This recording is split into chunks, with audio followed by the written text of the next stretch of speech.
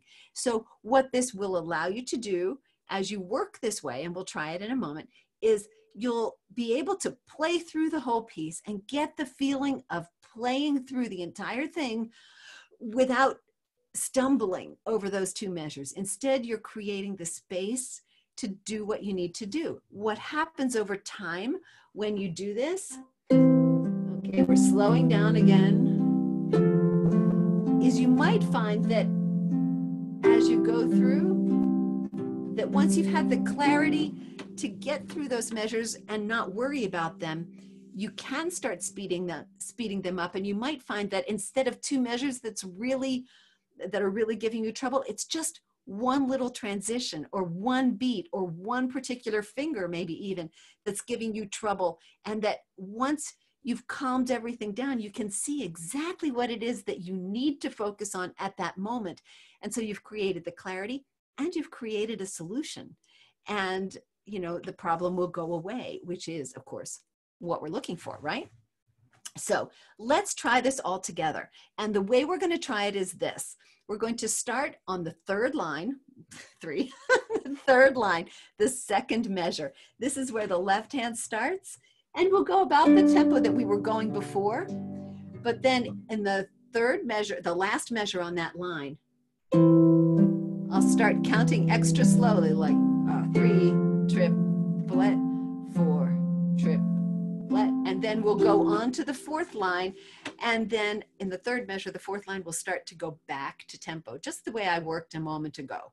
All right, so we can try it all together and you can see exactly how it works in your practice. So third line, second measure, where the left hand starts, 3 and 4, ready, go. 1, 2, 3, 4, 1, 2, 3, 4, 1, 2. We're going to slow down, and 3, and get very slow now, and 1, and 2, and 3, and 4. Just be careful with all your fingers. Keep going at that tempo. 1, 2,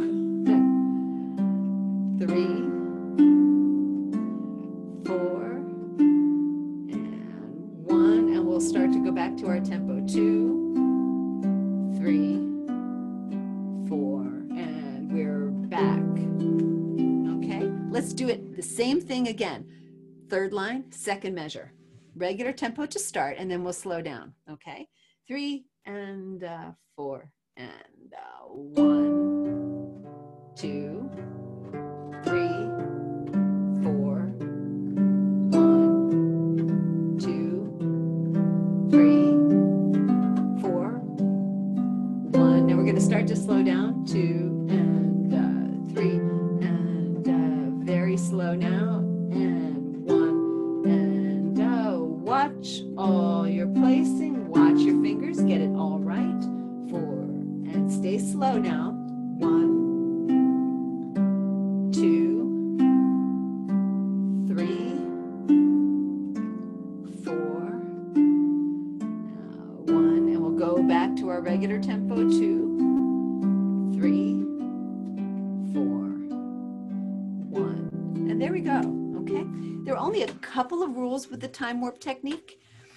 The first and most important rule is that your slow motion tempo, your time warp tempo, has to be a tempo where you can actually play everything correctly.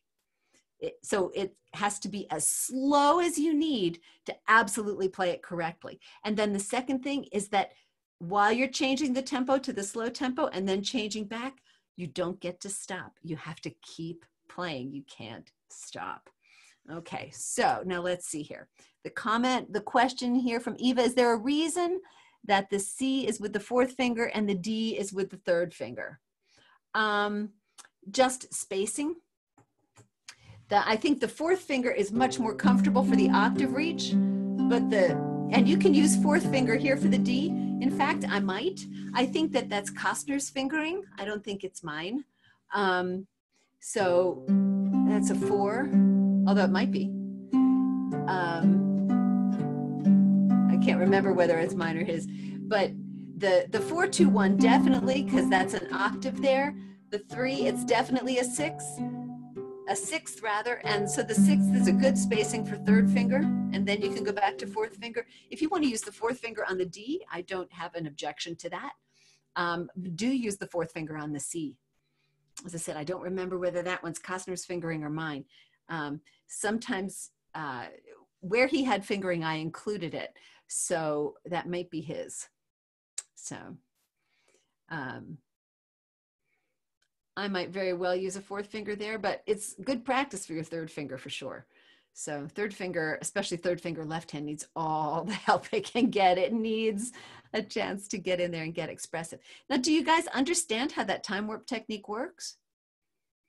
Okay, what we're going to do is we're going to do that time warp thing one more time, and then we're going to play the whole piece. Let me see. Oh, you really like the time warp technique. Oh, I'm glad you do. And Nancy is saying hello. Excellent. Okay. So let's do that time warp technique one more time, and then I'll show you what we do. Okay. So from the third line, second measure, we'll take our sort of normal tempo. At the end of the line, we'll slow down. We'll go slow motion through those next couple bars and then speed up again. Remember, those are only 2 rules, right? Your slow tempo, well, I mean, I know you're playing with me at the moment, but your slow tempo has to be slow enough you can get everything correct, and you cannot stop as you go into the slow tempo or as you come out of it. You have to keep playing. Okay, so third line, second measure. You ready? Ready, set, go. 1, 2, 3, 4. 1, 2, 3, 4. 1, 2, 3, 4, and 1 and 2. We're slowing really slow. And 4 and still slow. 2, 3, 4, 1, and now we'll sort of pick it back up. 2, 3, 4, and we're back to where we should be. Okay, so now the idea, of course, is that this will help you sort of clean things up, clear out the confusion, get your fingers doing exactly the right thing. And so having made our little artificial test of the time warp technique here in the middle, we're going to make an artificial test of how it works. And we're going to play through the whole etude one more time, beginning to end. But this time we'll do it at an ever so slightly faster tempo than we were doing before, and no time warp at all. Oh, okay, no time warp. So about 3 and 4, about that speed. Ready and ready, set, go. 1, 2, 3, 4, 1. It's a nice flowing speed, isn't it? Feels nice. 1, 2. Think about the music you're playing, not just the notes, right? Phrase it if you can. Add some dynamics, expression. I did a crescendo here, more of a crescendo, and we'll do here, and a diminuendo from here, whatever you like. 2, 3, 4, 1, 2, 3, 4. 1, 2, 3. Whoops, that was not so neat. 1, 2, 3, 4. 1, 2, 3, 4. No slowing down. 1, 2, 3, 4. 1, 2, 3, 4. 1, 2, 3, 4. 1, 2, 3,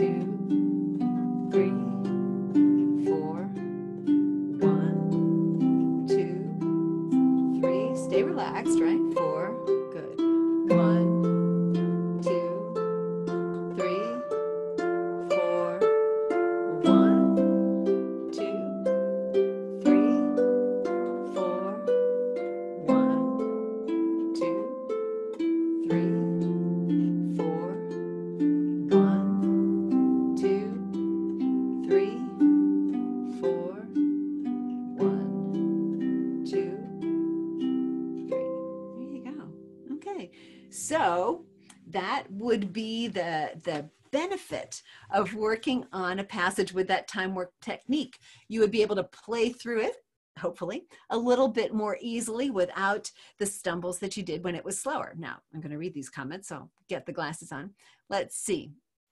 Jennifer says, lovely. It sounds like a little Beethoven-ish. It sort of does, doesn't it? Yep. I mean, you could actually sort of Moonlight Sonata it if you like. Do it in minor, but that's not what he had in mind. Tricia says, do you recommend keeping hands together while playing the time warp? Yeah. If you're trying to work on getting something hands together, absolutely. If that's the issue, then yes. If you're trying to get one hand and you're having an issue with one hand, then do it as a hand separately technique, you know? And suppose we were trying to play this at some sort of speedy tempo, and you were having trouble right here, you might slow it down and then speed it back up. So it could be a hand separately technique as well, but the idea would be that whatever it is you're trying to work on, that's what you time warp. So it could work for hands together for sure, or hands separately. Let's see. Jane says, would you play the octaves with 1 and 3 so you could do a 10th later? No, I never play octaves with 1 and 3 unless I absolutely need to. It's not so good for your hand. So 1 and 4, and you want to teach, first of all, you want to get your 4th finger working, and you want to have 1 and 4 so dependable, so automatic as a spacing for an octave that you could walk away from the harp, put 1 and 4 out, bring it back to the harp and have it be, oh, it's close, have it be an octave. That's how automatic you want that spacing to be. So I don't play 1 and 3 unless I absolutely need to. And playing the 10th later, I'm probably missing something. I don't see where the 10th is in here, but, or maybe you're just thinking about stretching in general. I wouldn't use 1 and 4. But if that doesn't answer your question properly, Jane, then you'll let me know. Okay, let's see. Carol says, glad to learn there's a way of slowing down correctly. Well, yeah. I mean, you know, slowing down and slowing down in order to facilitate learning and to facilitate what you're trying to do is different, right? Than just slowing down because you can't keep up. Notice that there's no hesitation in here. We're keeping that continuity, keeping your fingers on the strings, keeping everything other than the timing exactly the way we want it to be. So the time is the only accommodation you're making for yourself. And I think that that's important, to give it a limit. And that's why some of the other practice techniques that I talk about too are so specific that way, because you can only make one accommodation. And that way you can get everything else lined up and then take that one back. And you know what you're doing. If you're hesitating and stopping and stumbling through something at random, that's not going to help you make it better. So this is how to include those measures. So say you had those 2 measures and you were working on them and they were really challenging. The point of this is that you've worked at those measures separately. This is a way to put them into their context, make sure they're connected to everything else, and make sure that you can put them where they belong, even if you can't quite get them up to the level of the rest of the piece yet. Okay, let's see here. Trisha says, okay, sounds good. Jane says, oh, I mean below the lower third. I mean a third lower than the octave. Okay, would you play the octaves 1 and 3 so you could play a 10th later? You mean so that would I play the octaves 1 and 3 so that I could play a 10th later? Is that the kind of thing that you mean? In one hand or another wouldn't matter.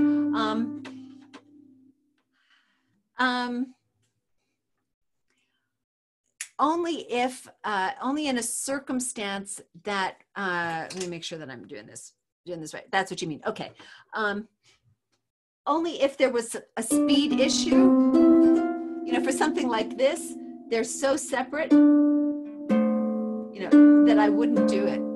That if I were playing a third here, or an octave here rather, and then a 10th, Okay, now that might look like cheat. I mean, you know, that would be obvious to have the fourth finger low. So let me see if we do it this way. I wouldn't do that.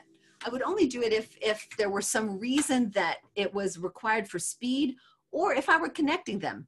You know, I mean, you can connect octaves.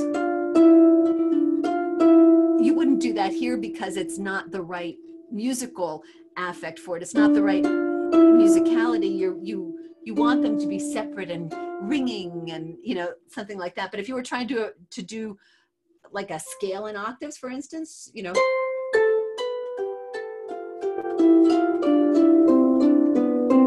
then I would. Yeah, isn't that a cool little drill? It's all about 4/3.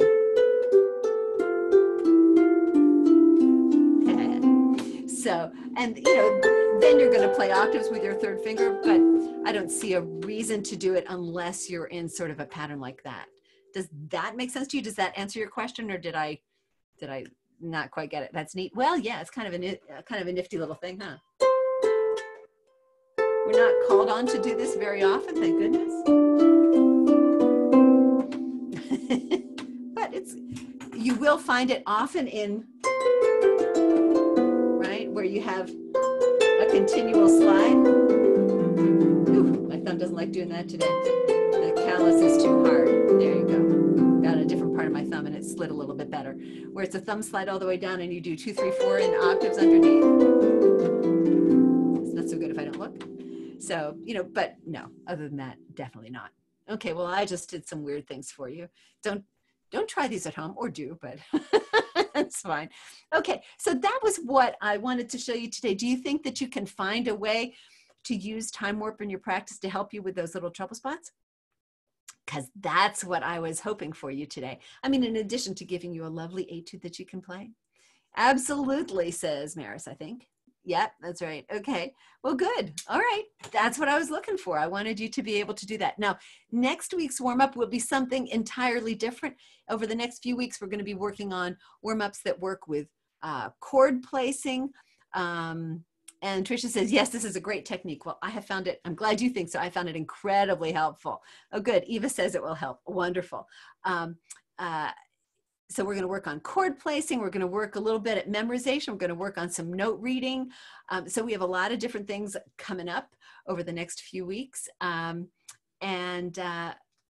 we have, oh yeah, we have some rhythm stuff and rhythm and keys and scales coming up all in one warm-up next week. So that should be kind of fun. Okay, wait, now who is this one? This one's good.